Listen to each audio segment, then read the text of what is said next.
secret impresses no one. The trick you use it for is everything. You keep telling yourself what you know. But what do you believe? No matter what anybody tells you, words and ideas can change the world.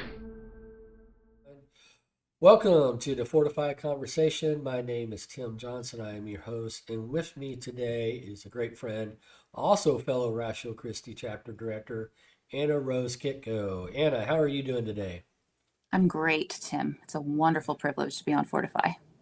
Well, I appreciate you coming and volunteering your time to hang out with me for a little bit. We're recording in the morning. I'm not much of a morning person for those who are listening, so I had Hence to the really, coffee. yeah, I had a power. I like grounded extra beans, really packed in, made a cup of power coffee this morning. And I had to thought, I don't know how there can be atheists when we have coffee in the world. So I mean, if anything should testify about God's existence, it's coffee. I Amen. mean, Amen. yeah. Yeah, before we started recording people, me and Anna, we were talking about the weather different. She's from Tennessee in the mountain region, is what she said. Yep. So, Smoky Mountains. yeah, I'm kind of just in the DFW here. So, a lot of more urban landscape. But if you can go around and drive into country roads, you get some nice hillscape scenery. And I learned recently people raise zebras in Texas. So there's that. I think I drove through Texas for a second, and I want to say I saw a zebra, Yeah. and we had questions. Don't I worry, remember folks. that. This is not the main podcast and everything there. We're just having fun today. And one of the things I was going to ask Anna real quick, because I'm a big barbecue connoisseur, and I Mm. know Tennessee has barbecue. But Tennessee, aren't y'all mainly like pulled pork or something like that? Tennessee does tons of stuff. Yeah. And You don't do brisket? we do tons, yeah, briskets there, and we've got a lot of access to Carolina barbecue Okay. because we share a mountain range with those folks. So the white barbecue is something that shows up here a lot. All right. Yeah. Texas brisket's the big thing. Maybe ribs afterwards and Yeah. everything. Yeah, we do So, a lot of smoked pork and a lot of like the giant cookout, like the pit in the like you literally dig a pit and then roast the entire hog. hence pit barbecue. Yes, but down in the holler, and it's the pig that you've raised all year, and you have the Yeah. entire neighborhood come down, and yep, absolutely, I've been in one of those Oh, man, that sounds once or good. twice. I have yet to be, I have yet to go to Tennessee. Oh man, So I'll have to find an excuse. Maybe just go, me and my wife can come visit y'all or something. yeah. Just hang tight. Someday the symposium for RC will be here. I guarantee it. Right. So I It'll be know worth it. Bill, he's trying to push for a cruise for the whole RC people. I For those know. for those listening, we had recently a Ratio Christi National Conference, first one in a while, my first one ever, in Utah. So in Utah, it was great, good weather, Yeah. great mountain scenery. But I mean, Utah doesn't have any like unique cuisine or anything. I mean, the food's not bad, but mainly, it's just average food. There's nothing there that. So when I Fry travel, I sauce. always okay, fry sauce. That's Now all I I did meet learned up. about. Yeah, I did meet up a friend, and I had some German cuisine while I was up there. I can't remember the restaurant now. Hmm. So that was the first time I had any German food, and I'm a big bratwurst guy, so I had some bratwurst there. And but still, Utah, beautiful. Love seeing the mountains. Great finally get to meet you in person and some other people I've only got to interact with online. Yeah, it's nice to be able to give everybody a hug. You Yeah, know, it's different when you can see them face to face as opposed to through a screen, which we're used to post COVID. yeah. We had quite an adventure on our temple tour too. There, our Temple Square Hmm. tour with Corey Hmm. Miller getting detained by Mormon security, so that was always Yes. fun.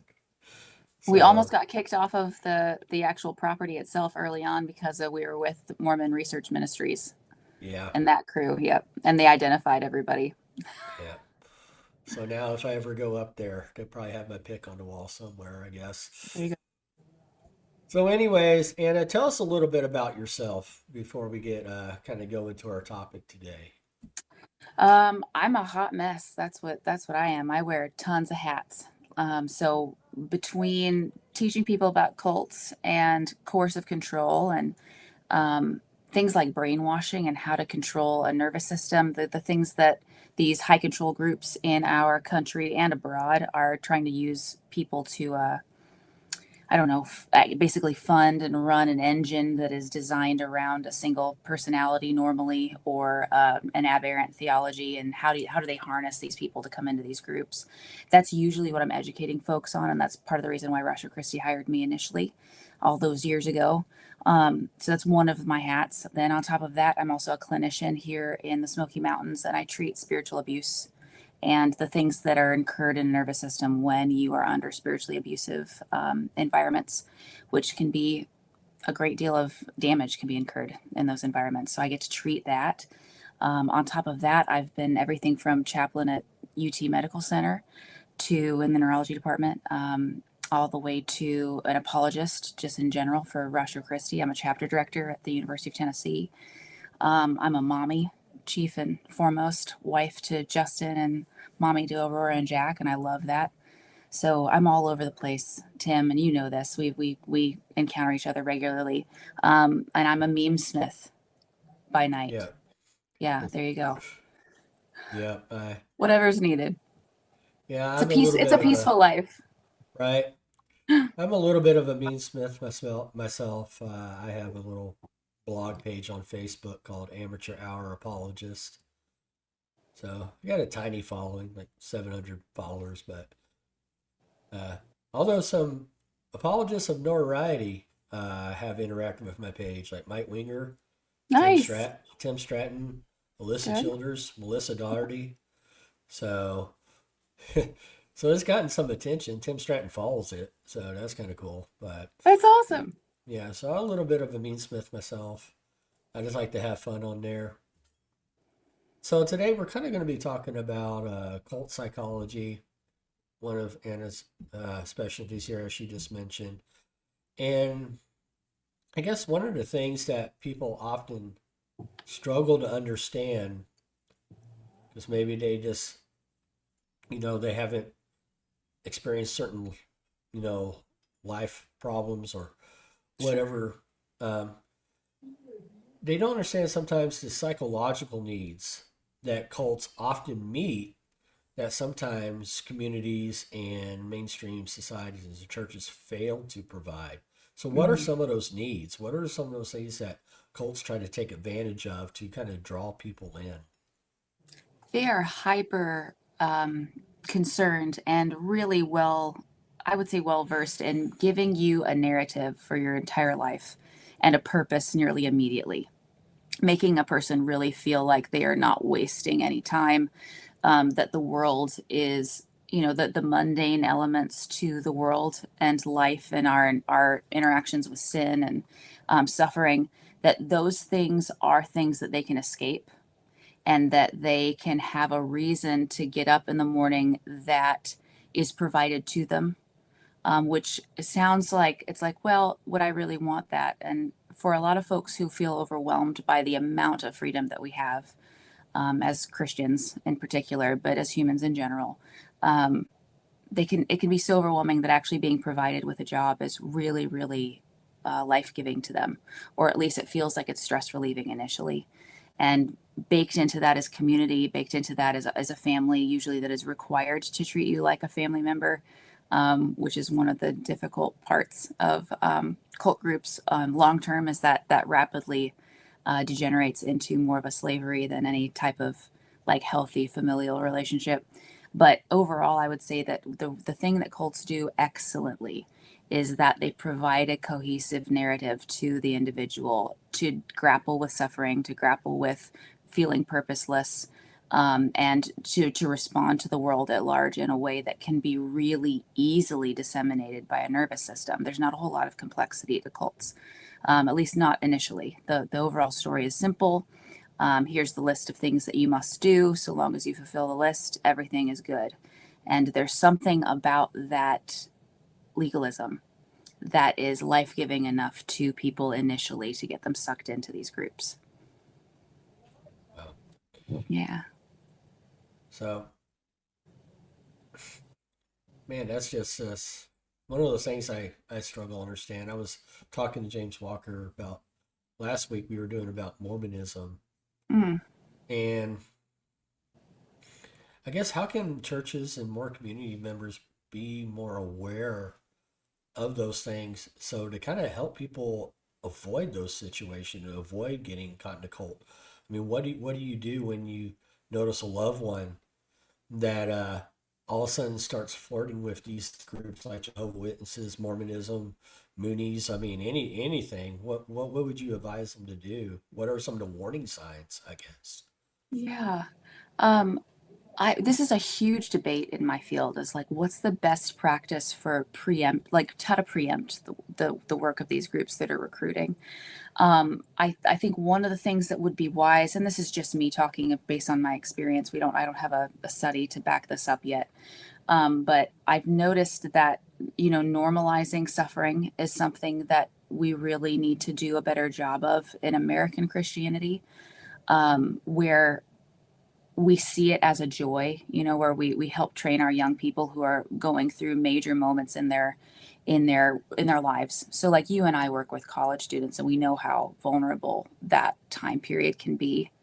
It's one of the highest recruitment time periods for these cult groups to do a lot of work because these young people are going out and they're making decisions that they feel are going to set the stage for the course of their entire lives.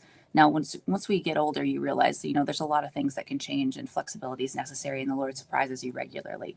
But when you're that age, the world is your oyster and you feel like every decision you make is life altering and permanent. And it's in those places that I think if we could do a better job of helping our young people be aware of how vulnerable their brain is to suggestion, I feel like that might be helpful.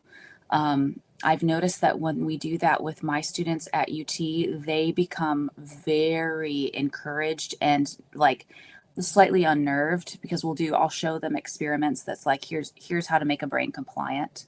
And they'll be like, oh, I remember, like, I know what that feeling feels like. So a more like anticipatory, hey, you're not invincible in the way that you think you are inside.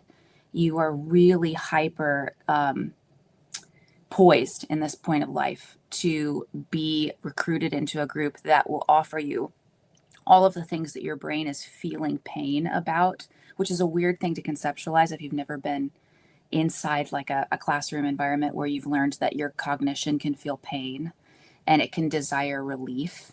And that's what cult recruitment is all about, is offering relief to cognitive pain, which is it's so enticing and it's so enamoring and it's so stress relieving that you almost can't not consider joining a cult. If that's a terrible grammar for me this morning, but it's your brain has to consider if something really, really like wonderful theoretically is being offered to you, you have to consider it.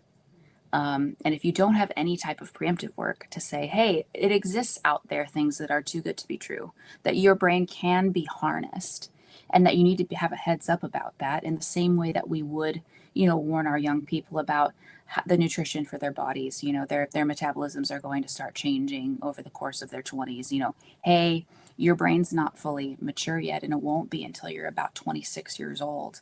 Like, keep that in mind. Be careful the labels you put on yourself. Try to keep yourself free and autonomous as long as you can, because you don't know yourself well enough yet to really know what you're going to want for your future. Beware these groups that say we'll provide you with a life that you don't have to think about, that gets you out of your parents' basement, which can be a really wonderful offer to a lot of young people who are absolutely interested in leaving home and are looking at an economy where that doesn't look like it's possible for them, or it certainly isn't wise maybe for them financially to leave their parents' home, but they're still feeling like I want to be out, I want to be on my own. These groups leverage all of those things to make the package deal as sweet as humanly possible, while also trying to poke at all of the insecurities that you already kind of came into the college era with. Things like, do I really know how the world works? Do I really want to change the world? I don't know about you, but zeal was something that I had when I was a young person. And that I really, I wanted things to really, really change. And so they leverage all of those attributes of a young person, and off they go into this hell. And you don't see them until they get enough nerve to exit it, which may take quite some time. So I'd be watching for the vulnerable time periods, things like recent loss of family unit. So college obviously is one of those, but another one can be death of either a spouse or parents, best friends.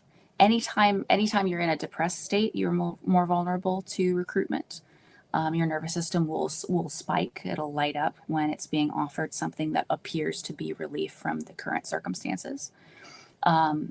Any type of group that is going to explain suffering in a way that is bite-sized.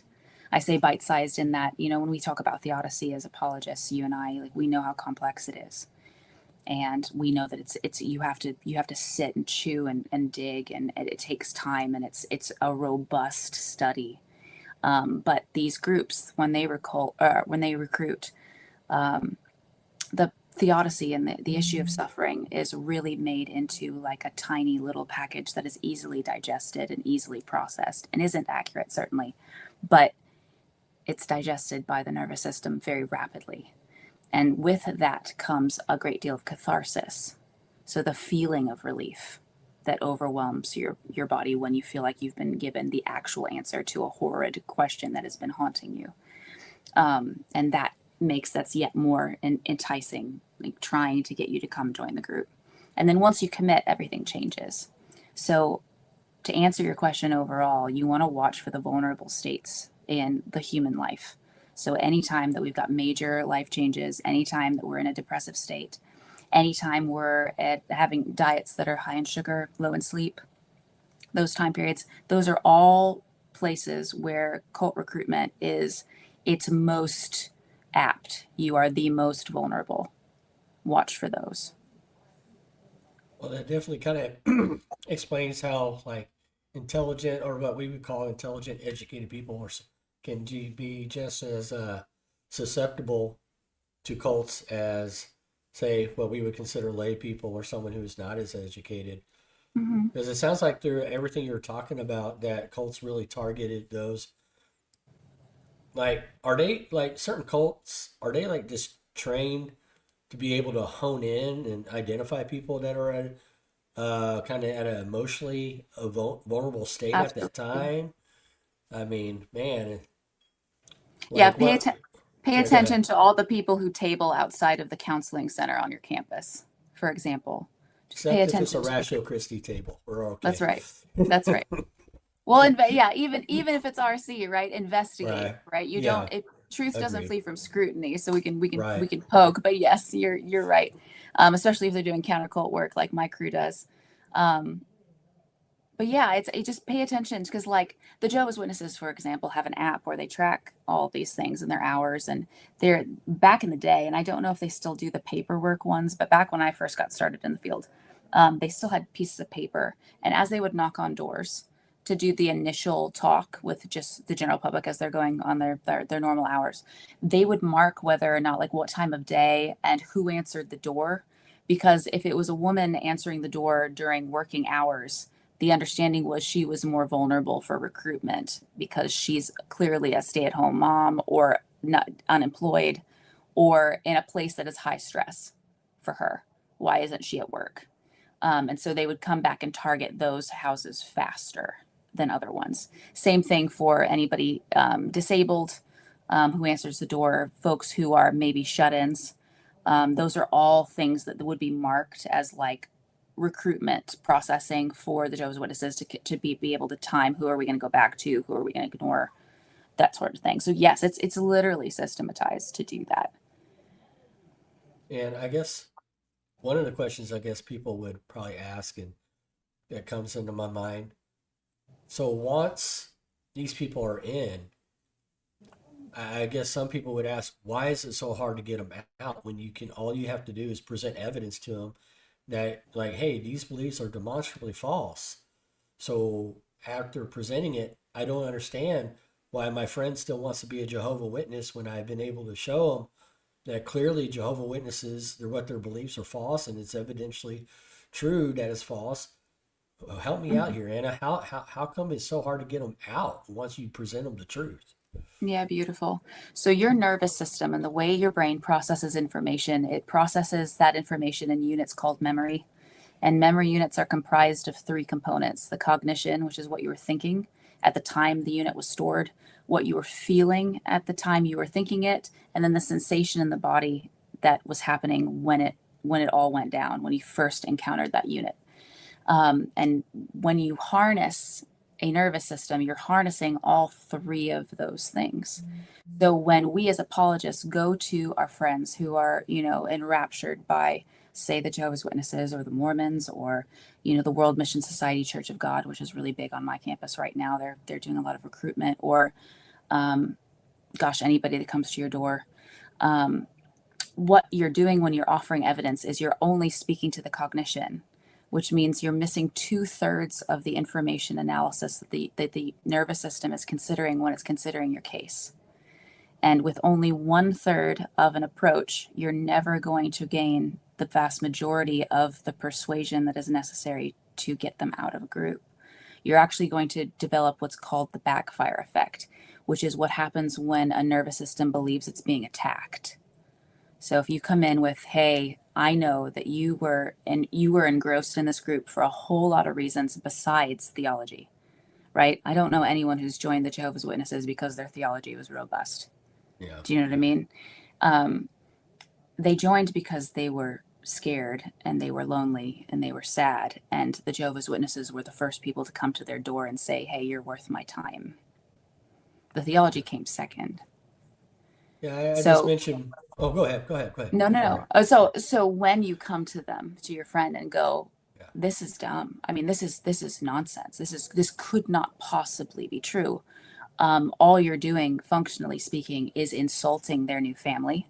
They're no longer talking to you as a theologian and an apologist. They're going, you clearly don't understand everything that's wrapped up in this theology because I can feel my home there, and you're not offering me an alternative. yeah. There you go.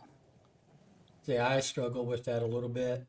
Um, I've always leaned toward the evidential. I'm an evidentialist for the most part. So um, I'm not a big empathizer. Is one of the areas I struggle with. Hmm. So I struggle in this area. For me, I'm like, well, I can just show you through church history and other evidences that this is clearly a false ideology. So Yeah. what I'm trying to learn in myself, and I think college ministry has really helped me with this, and I still got to get better at it. And I'm guessing everybody does. It's really the empathy, the you know, as you're kind of describing there, trying to realize this goes beyond just the logical, and you really need to take time to get this know this person relationally, and I guess build up trust. I mean, but sincerely, not just make the person a project, but like really sincerely get to know that person. And I guess as you're developing a relationship, I mentioned JWs and Mormons a lot because that's mainly what I deal with in Texas. And I they're the don't. biggest ones. They're the biggest Yeah, ones in the US. Yeah. I haven't come across that one cult you just mentioned just now. Yeah. I remember us talking about it on our cohorts a couple of Yeah. times, Yeah. and then you brought it up at the national It's the conference. mother. Yeah. It's the mother Yeah, goddess group. yeah, I haven't come across that very much. Now I do come across people of Islam, Yeah. and I talk to them sometimes, but even that's still kind of a rarity as Yeah. well. We used to have a pretty big Black Hebrew Israelite population here, and I haven't seen them in Yeah. ages. Um, yeah, I haven't even come across them. The only time I come across them was last year at an unapologetic conference, of all Okay. things. Okay. That was kind of weird. we had a gentleman speaking on Black Hebrew Israelites, and so a couple of them registered for the conference. Oh, Yeah, so oh, I'm that sure was that was fun. interesting. Yeah. But then they had a group outside engaging the attendees.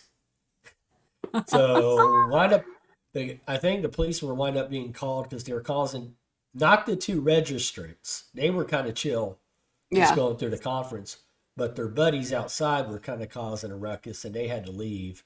You have to And protect the women because they'll spit on you. yeah, so um, those two Hebrew Israelite guys, they actually talked to a few friends of mine. I got to listen in on the conversation. I thought that was kind of interesting. But I mean, mainly, I always just come across the JWs and, LDS. Occasionally, I'll have a Jehovah Witness come to my door. Um, Not very often. In fact, I thought I got blacklisted, Yeah. and it's not because I'm mean. I have not been rude or yelled at any Jehovah Witnesses that come to my door. I don't get to talk to them long because they always seem to come right at the moment where I've got something going on. Sure. Saturday mornings. Yeah. Yep. But I've had a conversation, at least the longest conversation, maybe a 30, 40-minute conversation. I remember it was this lady and she was with, I'm guessing her daughter. Hmm. And, I just we just talk about Jesus, who Jesus is, and we'll just talk about that. And then, believe it or not, we got into textual criticism, which I thought that was interesting. And I can't remember everything I said, but what stood out to me is the lady said, well, thank you for being so nice and talking to me, and you give me a lot of things to think about, so I appreciate it. And that was a Perfect. couple of years ago, and they did not come by my door since then Yeah, until, if you're too nice, you can also get blacklisted because uh, they're worried you're going to entice people out. uh, Yeah, it's a dance of sorts, yeah. I you just know. thought maybe they're like, okay, this dude's obviously, he knows something, stay away from this guy. And then a couple weeks ago, they came by my house again. Texan gentleman, obviously, man, he had cowboy hat and everything. So when he knocked on my door, I didn't think he was a Jehovah Witness because he kind of had the typical Baptist look. He was an elderly gentleman, you know, uh, fat like me, in a cowboy hat and everything. And so I thought he was a Baptist guy. And then just as we were talking, I was like, okay, he's a JW, okay. And we had a short conversation and everything. I haven't had any negative interactions with him. I try not to get into, uh, you know, scripture ping pong or whatever you want to call it, because I know that doesn't really help a whole lot. Smart, well, and they're trained for it. Yeah, my friend Brady Blevins. I don't know if you know who Watchman Fellowship are here in Texas. They specialize in cults, Yeah. and so he's always like, "Yeah, don't play Bible ping pong, going verse to verse," you know. So because I've done that in the past, that I mean, it becomes kind of just a big time loop what it feels like. I mean, Yeah, so you want to get yeah, them go ahead. off script. You want to get them off script as much as you can, so that they feel compelled because it is deeply scripted as far as their interactions are concerned, especially initially. Once you get into the home Bible study situation, I put Bible study in quotes because it's not really a Bible study; it's a New World Translation overview, Yeah. functionally speaking, depending on where they are in the rotation of their books. But once you get there, you can really, hopefully you can get them off script enough to be like, what got you recruited into this? Right? Just really be human about it. So I guess some people would be asking right now, okay, I have a friend who's obviously involved in a cult, whether it's JWs, Mormons, or whatever. Okay. What are the beginning steps in which I can take to just talk to my loved one? How do I approach this without it being super weird, Because those things can be really awkward to talk about, especially when you start hearing them talk about what they believe, and you're like, whoa, this is some stuff that's just weird to me, foreign to me. How can your everyday average Christian who may not be deep into studying cults and everything, how can they address this issue with a loved one or family member? Yeah, I recommend full transparency. I've seen it work well multitude of times over significant swaths of human beings now who are engaging with this and have, when you're anticipating Thanksgiving, and you're like, I care about my cousin who I haven't seen suddenly in several months because I got recruited into whatever group. But full transparency, and you're wanting to come to them with compassion and curiosity as opposed to judgment and condemnation for sure. So let's say they've joined the Mormons and you're like, oh my gosh, they're apostate. I can't believe this. They've denied Christ. They're denying grace. And you're reeling because you know your theology and you're an apologist. You want to try to set a lot of those judgments down and instead show curiosity. Hey, I love you to pieces. I noticed that you joined this group. Is that something you're open to talking to me about? And just heads up, I'm not looking to debate you. I don't want you to think that this is going to turn into a fight. Right? So it's upfront, full transparency. I'm deeply curious as to what happened. Could you just tell me what happened? And see if they're open to that conversation. In my experience, they normally are, especially if they already know you're not there to debate theology with them. Now, it depends on how long they've been in the group. So this is different from initial recruitment all the way to, they've been in it for years. But you want to show the love and compassion of Christ the entire time, not visceral condemnation using scripture. I do not recommend that route. You want to pull out what it is that the recruitment process for them got them with, the emotions and the sensation part. And then you're weaving in theology as needed.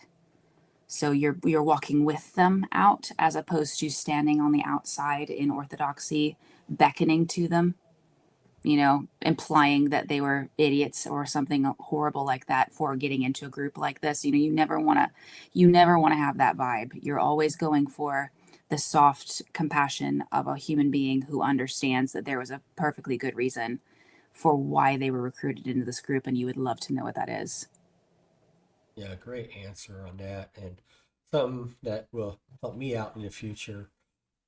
And I guess what people also need to realize, and sometimes I often forget, these conversations are probably going to take place, maybe depending, as you said, how long they've been in the cult. This could take years, Mm-hmm.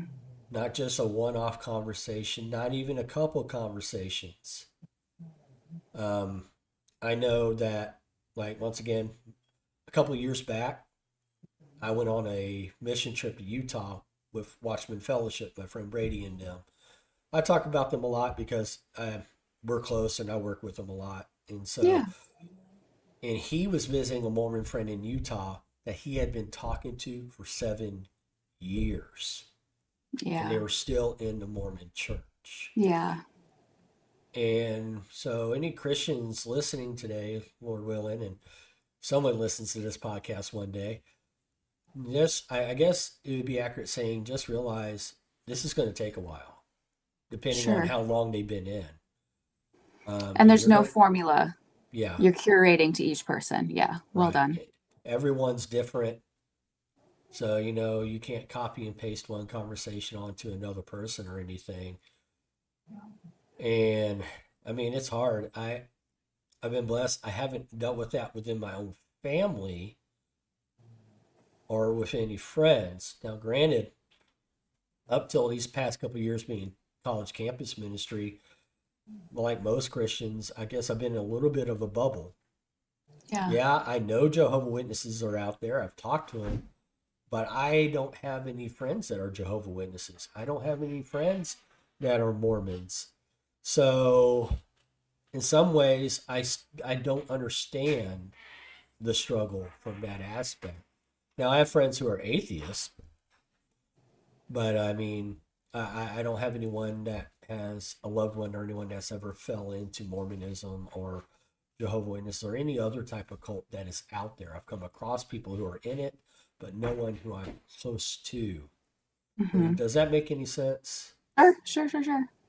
So, I mean, kind of that's where I'm coming from. And I would reckon, there you go, Texas word for today, people. You know you're in the South when you hear the word reckon. Um, that most Christians maybe in the same situation, depending on where you live, I guess. And so I guess when you finally come across that in your own family, I guess maybe the first reaction is to kind of attack that and go after them, saying, "What are you doing? Are you crazy?" But often, like you were pointing out, that's probably not going to be very effective, and then the person probably won't talk to you at all. Right. So, so Because as the you're, apologetics game for cults is emotions. yeah, It's not cognition. Cognition ends up being a deeply secondary. And if you don't know that going in, like I did, I mean, I've made every mistake in the book. That's part of the reason why I teach the way that I do now, is because I've done all of the wrong things. And I've driven people further into belief, into entrenched belief in a cult group, because of my ignorance. Because I really did believe that it was, no, this is like we're intellects, like we're all, this is just a debate of intellect. And it's like, no, it's not. The debate is every other aspect to a nervous system, and the cognitions come last. one of the things I brought up, I was interviewing James Walker last Mm, week, and we were talking about Mormonism. That I've come across maybe a couple of cases where the person really doesn't even believe what the cult teaches, but because they're such in the community, say like in Utah, that if you're not a Mormon, you're almost kind of a social outcast. So some people just stay in it just because of the social aspects, not that's because they correct. actually believe the theology. What do you do with cases like that? You want to try to offer them a way out if you can. So that he's absolutely correct, especially in Mormonism. The the cult life in Mormonism is comprehensive. Every single aspect of your life and world is concerned with Mormonism. And so the idea of leaving is tantamount to death. I mean, you don't have an identity anymore. You are walking out into what you believe is going to be a decision that will cast you into eternal darkness for all of eternity. You have to be in hell yourself in order to opt for that option. Most people do not want to give up what they've built. And goodness, if you have a spouse and kids, and they're going to be left behind and be told that they have to shun you if you leave. I mean, there's what parent wouldn't consider seriously being like, well, I'll just keep this private, my concerns, and wait so that I don't lose everything I've ever built and loved and not have access to it. That's a lot of the reason for why groups maintain membership the way that they do. Many people have left on the inside. They don't buy into any of it anymore, but they're walking out the lifestyle because the alternative is far worse from their perspective. Yeah, and I think that's why some people have come across, like, I just don't understand. Why won't they just leave? They even admitted to me that, hey, I don't really believe this. Mm-hmm. And I think, and I struggle with this, I think one of the things that churches probably need to really get better at is really providing that social net, I suppose. Mm-hmm. I think one of the things that being part of a larger church at times that comes to my mind, that people get kind of lost through the cracks, you know? Mm-hmm. And I think it's something the church needs to be more aware of. And so I'm always, this is not, hopefully not going too off topic. I always wonder how like these really super large mega churches Yeah. can provide that. You would think, oh, you're around all these people, but for me, I'm part of a medium-sized church. I feel like when people are part of a really big mega church, I almost feel like that can be a little bit more social isolating than, being alone to some extent, Yeah. because you're It just a can face be. in a crowd. It can be. It's a tough dance because if you are really in a church that is healthy, they're not trying to control your life. So there's a come and eat, but we're not going to force you to eat, right? Yeah. Whereas in cult groups, you're compelled. There is a compulsion element to the eating of whatever food that they're bringing to you for your life. So whatever, be it every single social event, for example, be it every single church service is another. I mean, they can absolutely just take over your life and regularly do. World Mission Society Church of God, which I mentioned earlier, they do this almost to the minute. You don't leave the church building for like 2 days. Your whole weekend is taken up, and you are expected to be in attendance. So there's an element here of, how does a healthy church that is not desiring to be coercive and is not desiring to compel remind congregants of their, as they mature, their responsibility to come get the meal, right? I had a friend who had an analogy recently. It was absolutely brilliant. I'd never heard it before, but it was folks complaining, right? They've lost community. It's Christians. They've been Christians their whole lives, and they're like, okay, I'm looking for more. I'm looking for to go deeper, right? And one of the leaders said, well, yes, that's because you're maturing. You're moving off of the milk and onto the solid food, and you're eating, you're consuming now, and you're asking for more food. And they're like, yeah, exactly. And it's like, okay, it's time to lead now. It's time to go ahead and lead the thing that you're asking for. And they're like, I don't want to do that. And it's like, this is the problem with American Christianity, one of them that they'd isolated. And it's that we were like being poorly raised adolescents. So it's like, if you imagine your household and you imagine the kids start to grow and they're entering into adolescence and they can't go get themselves their own meal out of the fridge, you failed as a parent, right? That there's an element of like, go get your meal now. You're old enough to do that, eat.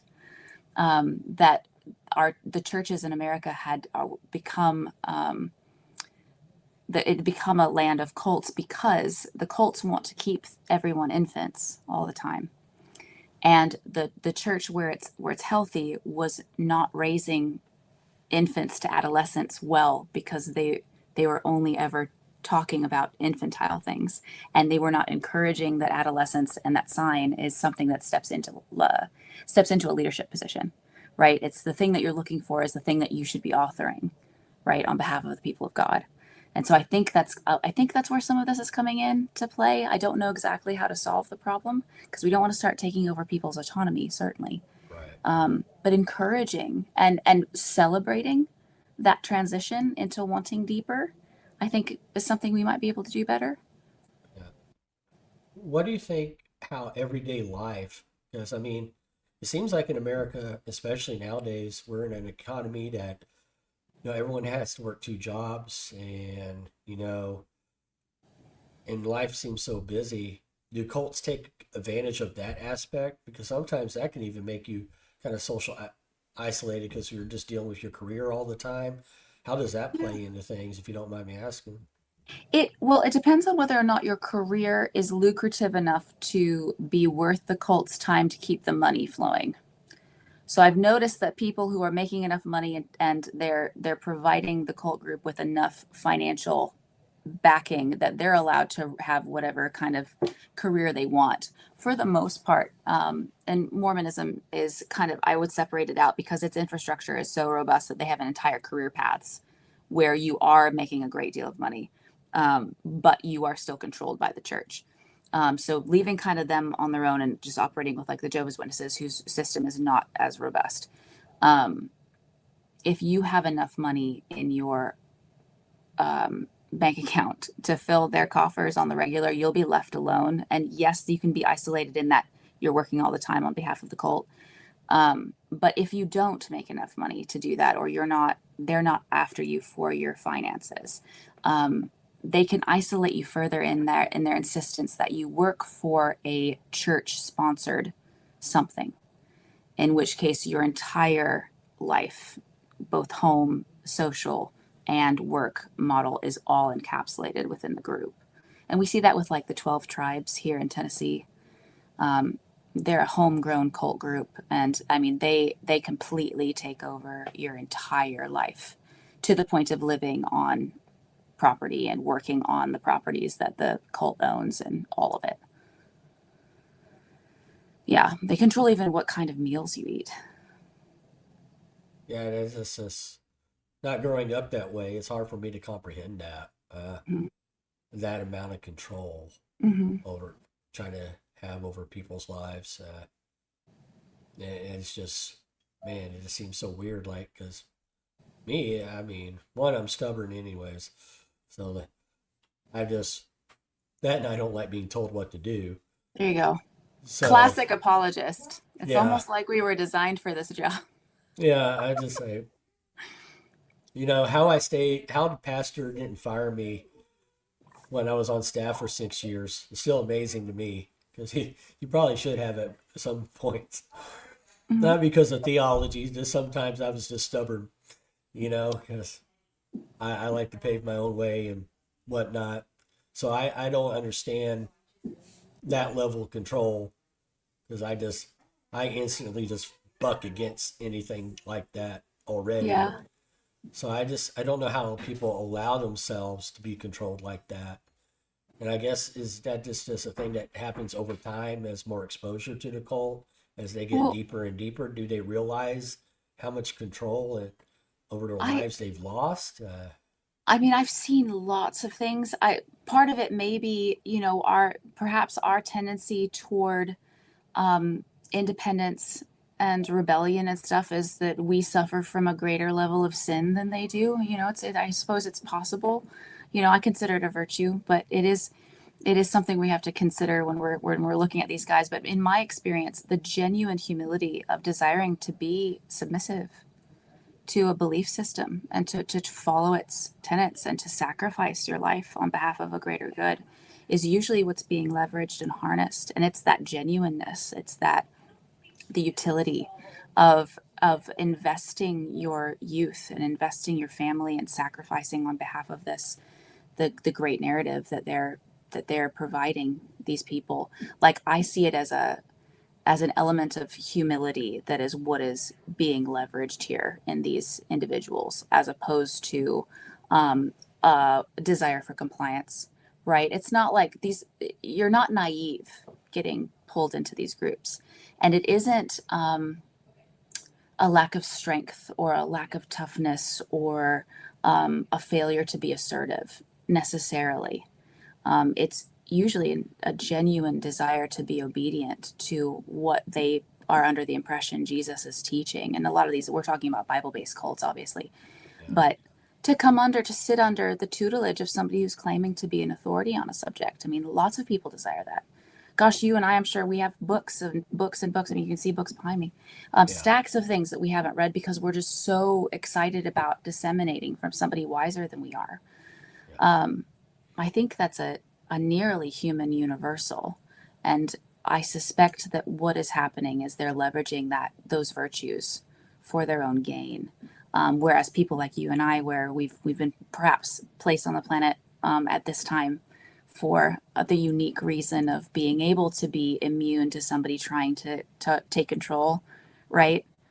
My poor parents. I remember my natural reaction to anybody telling me what to do on the inside. I remember as a little girl being like, they tell you somebody would be like, "Oh, you need to do this," and my initial inclination was to go, "How interesting for you to think that."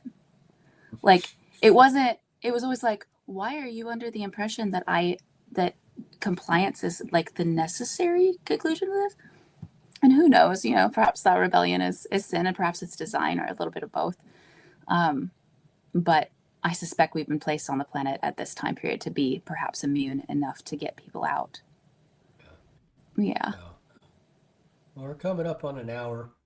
Man, I would like to keep going, but people, I don't know. We could pull a Mike Winger and do a 3-hour podcast, but I That's know we right. both we both have things to do. But I mean, and this been, I mean, there's only so much you can cover in a podcast.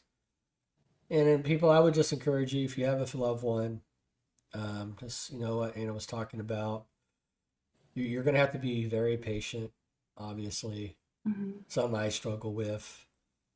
As Anna was bringing up, you can throw all the evidence you want at people, but you know, I think as you rightly point out, that you're really just going to have to love the person and just realize this is going to be a long route. This is going to take some time and a lot of prayer and just sincerely love the person. And I mean, and if you're going to say you're going to be there for them, because once again, these cults, I mean, we could talk about how they love bomb people and, they're trying to keep this closely knit community, and you're going to need to be able to step up. And if they leave this cult, you need to be able to step up and help fill those voids that are going to be there initially. So, but kind of wanted to end it on a little bit of a lighter note because this is a deep and somewhat dark subject matter. It is. It can very leave you kind painful. of, yeah, it can leave you kind of, I don't want to leave anyone necessarily depressed after this podcast. So one of the new segments I wanted to try out today is just kind of this, just for fun. What is a favorite movie of yours? Now, So, I'm not asking what you think the best movie is, but what's a okay. favorite movie of Okay. yours? Because the best movies are the Lord of the Rings extended edition series. So as far as I like would concur. watch time, yes. Okay. Yeah. So but leaving aside the obvious nature to that, the answer to that question, my favorite movie is Lady Hawk with Michelle Pfeiffer and Rutger Okay. Hauer. What is it about? I'm not familiar with that movie. It's an attempt to retell a French medieval myth about it's like a Romeo and Juliet story where one party is a wolf, the man is a wolf at night when she's a human, and then she turns into a hawk during the day while he's human, and so they're always together, but they can never actually connect, and they've been cursed. And so the Lady Hawk is documenting the reversal of that curse and how they figure out how to do that. Well worth a watch. It has baby Matthew Broderick in it in the 80s. It's an 80s film. And Alan Parsons Project does the entire score, and it's magnificent. So if you just want an old school 80s movie that is just perfection, there you go. You want to watch Lady Hawk. When you said Matthew Broderick, I went to Ferris Bueller's Day Off. And I Day think Out. this was right before that. Yeah. Maybe it was So, right after. I'm not sure, but it's exactly the same time period. yeah. Well, you're talking to an apologist if Lord of the Rings comes up in a conversation because all of Amen. us at some point, at some time, will use Lord of the Rings even as an illustration in our teachings. So you're talking to a true apologist nerd when that comes up. That's right. So I would agree. I love all the extended editions. I could do a watch party for that. Of course, that's was like nearly a whole 12 to 14-hour day right there, which I have Yes. done before. And my family has been subjected to those things. That's right. uh, That's all I do yeah, with the Jehovah's Witnesses that come to my door. I'm like, come inside, and then I yeah, close the door, and the lights fall, and you hear right, Galadriel's voice. Right? yeah. My favorite movie, I guess it would count as one of my favorites. Let me put it at that. I don't know if I have a favorite movie somewhat. Well, yeah, I do. Empire Strikes Back probably Oh, was my nice. favorite. Star Wars. But a guilty pleasure movie, and it's an awful movie. Yeah. Um, and of course, it has a cult following. Just realized that term just now. But In a good way. yeah, given our subject matter here, maybe I should have used Yeah. a different term. The Lost Boys. Oh, I don't think Yeah. I've seen it. Okay. I have It to watch. is one of the cheesiest Okay. vampire movies ever. Nice. I it has a special place because it's a scary movie, well, kind of scary movie, that my dad watched with me when I was a kid before he Mhm. got sick and everything. And so it has a special place in my heart. I used to think it was the greatest vampire movie ever, but then when I go back and watch it every now and then for nostalgia's sake, I'm like, yeah, this movie's pretty bad. Like Keith Sutherland's in it, Oh, but he nice. has like only 5 lines, if that. Oh, wow. Yeah. So it's edited kind of weird, in my opinion, when more I watch it and everything, but it's just a fun movie. somewhere, if someone's listening to this, they're probably screaming at the screen or, in their car if they're listening to this podcast. Lost Boys is a great movie. What are you talking about? I'll have to And I'm check it like, out. well, God bless you. It's not a great movie. It's just one of those fun, guilty pleasure movies, you know. But Will it unseat my love for Big Trouble in Little China though? no. Okay. Okay. But Then it's it worth may, watching. yeah, but you would still probably have fun with it with the Okay. cheese factor and everything. Okay. Um, and you'll recognize a couple of other actors slash actresses in it. The guy who played Bill in Bill and Ted, he's in Okay. it. So, Exciting. anyways, as we wrap up, Anna, just tell us, where can we find you? I know you have a YouTube channel. Do you do anything else out? I'm going to give you time to kind of give yourself a shout out there. Sure. I mean, I'm on social media, but as we talked about for a moment, the memes, I'm usually just spreading memes that are making fun of theological things that are happening, and or people are sending them to me, people smarter than me. So you'll see lots of those on our social media. I basically lurk on X, but if you want to follow at Spleeny Lutheran, that's me. But I'm on there to keep up with everything that's going on and what the Pope is saying and all those things. But YouTube is where you cited. YouTube is our channel. We're not building a channel, and I'm not trying to be an influencer, nor do I wish to start a podcast. So you're not going to see anything like that content wise, but we do make all of our lectures and material that's developed for folks who have come out of high control groups available for free. So I've got a crew of people that have decided voluntarily to videotape the things that we do here in the Smoky Mountains. And you'll see a lot of that material there for you, for edification, for healing, anything that you can get, because it's hard sometimes to access us, and I understand that. So that's what you see. That's the Anna Kitko YouTube channel. Feel free to check it out and recommend as needed, especially if you need more in-depth analysis on how our nervous system works and how that interacts with theology, especially a psychological reading of the scriptures. I have a tendency to do that a great deal in my public lectures and in our community nights, which is what we do locally. Those are open to the public. You can bring any question you wish.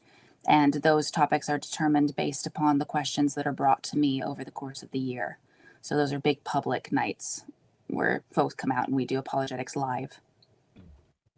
And what university are you at again? I'm sorry. University of Tennessee, Knoxville. Go Vols. So, can people support your work through Ratio Christi at University of Tennessee?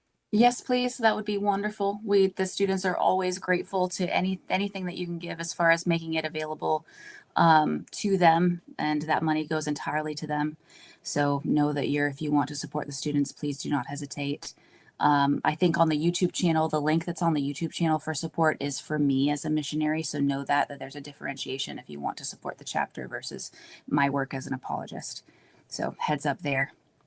And Anna does some great work. They do some Q&A nights out at her university.